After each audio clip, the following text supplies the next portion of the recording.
പുതുതായി പണികഴിപ്പിച്ച Cheppukulam saint Thomas ദേവാലയത്തിന്റെ കൂദാശകർമ്മം നടന്നു. കോതമംഗലം രൂപതാധ്യക്ഷൻ മാർ ജോർജ് മഠത്തിൽക്കണ്ടത്തിൽ കൂദാശ നിർവഹിച്ചു.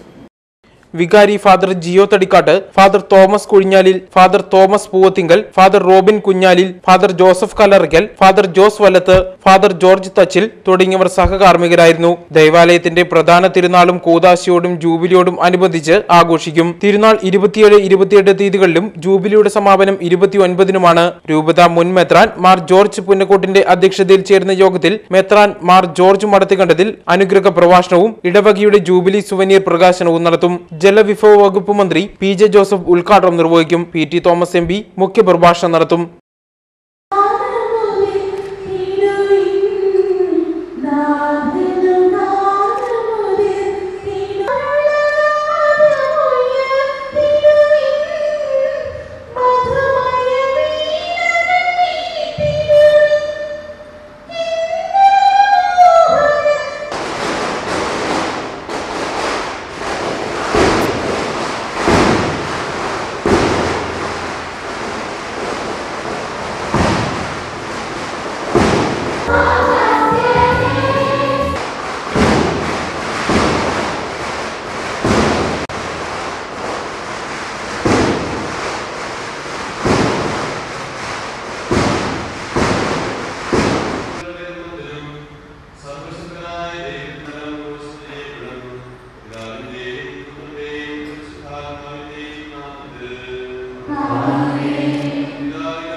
Hallelujah.